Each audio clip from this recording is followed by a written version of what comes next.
Hello दोस्तों, स्वागत है हमारे संगीत फील्ड 2 चैनल में। तो आइए, मैं राइटर अमित बेदर्दी और फिर से लेकर आया हूँ एक बार बहुत ही शानदार ऑर्केस्ट्रा सॉन्ग जो आप लोगों को काफ़ी पसंद आने वाला है। तो अगर आप लोग हमारे चैनल पर नए हैं तो हमारे चैनल को सब्सक्राइब कीजिए, शेयर कीजिए और लाइक कीजिए, कमेंट भी कीजिए।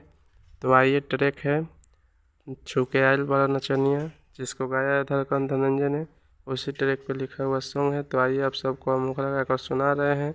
तो मुखरा है। जब से छुअले बार होइरबू काहे छुए लागल जी। जब से छुअले बार होइरबू काहे छुए लागल जी।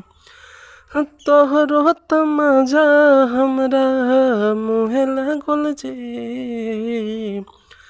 तोहरो तमाजा हमरा मुहे लागल जी। जब से छुअले बार होइरबू तब से छुए लागल जी। से छुअले बार होइरबू तब से छुए लागल जी। आइए, पहला अंतरा। ऐसन कइले बार भइल बानी पागल, मन करे तोहरे से रही हम लागल। ऐसन कइले बार भइल बानी पागल, मन करे तोहरे से रही हम लागल। देहिया के दर्द हमरो दूरे भागल जी। देहिया के दर्द हमरो दूर भागल जी। जब से छुअले बार होइरबू काहे छुए लागल जी। जब से छुअले बार होइरबू तब से छुए लागल जी। आइए, दूसरा अंतरा। मनवा में होता हमरा कब फेल जी। तोहरा के पगनी जब से रहता गेल जी। मनवा में होता हमरा कब फेल जी।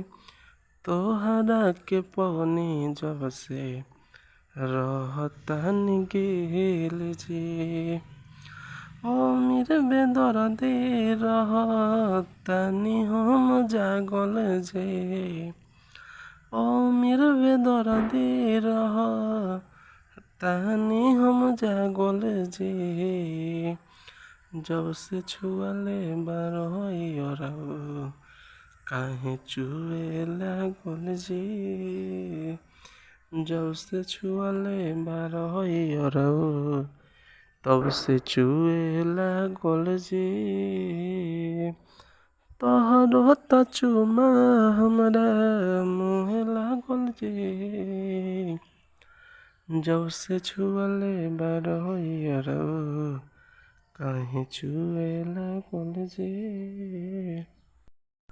हेलो दोस्तों, तो सॉन्ग कैसा लगा? उम्मीद करता हूँ अच्छा लगा होगा। तो अगर अच्छा लगा होगा तो सॉन्ग को शेयर कीजिए, लाइक कीजिए, कमेंट कीजिए और चैनल को सब्सक्राइब कीजिए। तो आइए, फिर मिलते हैं अगले वीडियो में। तब तक के लिए बाय।